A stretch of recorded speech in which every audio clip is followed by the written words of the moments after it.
Hey, welcome back to Fundamental Fridays. Yay! It's Friday. Dogs are out conked out. Hey, listen, what we're going to start this off with is the obvious. Naturally, pitfalls, and I don't want you falling into the same pits that without having some warning. Start with the body here. There's two little dents. You got one here. You've got one here. You're going to have to sand them. There's also one in the front. Beg your pardon? Point that back one out again. You got one here. You've got one here. Okay? Now, there's also a mold line right here. There's also another one. Now, I bought 4 of these. So, naturally, 3 of them have been opened up. There's a little dimple here, and you got to watch. They're not on all of them, but just make sure that when you go over this. Now, my suggestion is that when you backscribe your lines, use a scalpel blade. Take your time. Be very careful, because I can't see a damn thing with them on. You've got the roll of the body, okay? And also, you got a jump right here. So, like I said, that's why I suggest this is scalpel blade. This way it'll take it deeper, okay? And won't skid around on you. Now, something that's been happening a lot as of late is crash paint jobs. My suggestion is, with these new kits, soak them. Wesley's bleach white, treat it like it's resin. Take everything, everything off the, just take the entire sprues and everything. Get yourself a nice sized Tupperware container, fill it up, bang.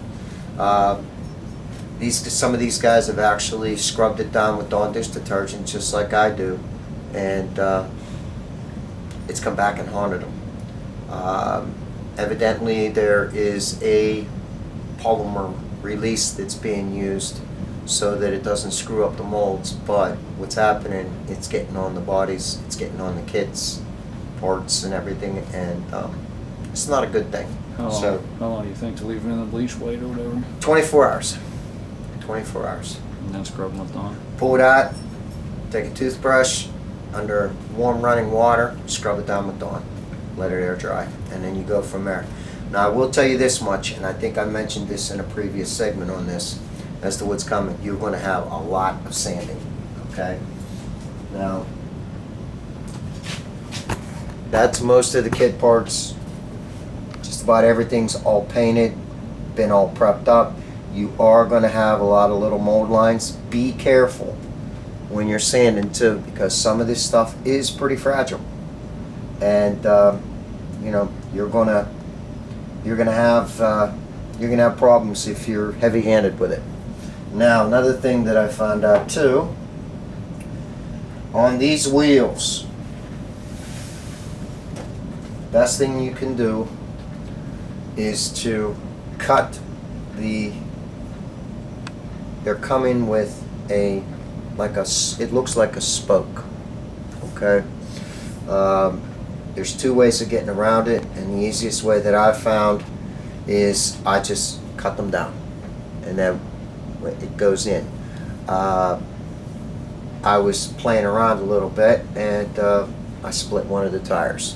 So 2 choices: either cut them off, or what you can do, throw the tire in rather warm water and stretch it. Me personally, I'm not even going to take that chance. I learned. Just cut the spokes off, and these are not my favorite type of tires. Pie crust never turned me on. I don't know, they're just something about the looks of them. It just doesn't wind my watch. Another thing too, make sure that when you're doing this,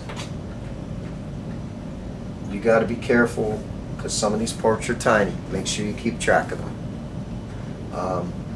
I forget I know what I lost. I lost the oil filler, and had to take one out of the other kit. Now, no great loss because the next two that I build, you know, I'll be using different motors and everything else like that. Now, the way that this is going to progress, just to give you a heads up, naturally, you know, where I find little things, I'll be sure to let you know. I mean, there's been plenty of these up on Facebook pages, the modeling pages that have already been built. But I'm just going to walk you through it. Now, as we go to, I'm going to point out areas where you can, if you are doing this as a full-blown build, as in detailed out and everything else like that, I'll show you some of the places where I find that detail can be added aside from the normal, you know, wiring the motor and putting, you know, your, yeah, come on, Don. Your return springs and, you know, your fuel lines and everything else like that. So, like I said, it's Fundamental Friday, and we're getting ready to set off on a new adventure. So, as it goes, like I have said previously, this is not going to be where you watch me build the whole thing. You're going to see segments of where I approached it, what I did with it, etc., etc. And also, and I'll point it out to you, let's go back more than a few years where, and this is mostly for the guys that are building for shows, okay, box stock category.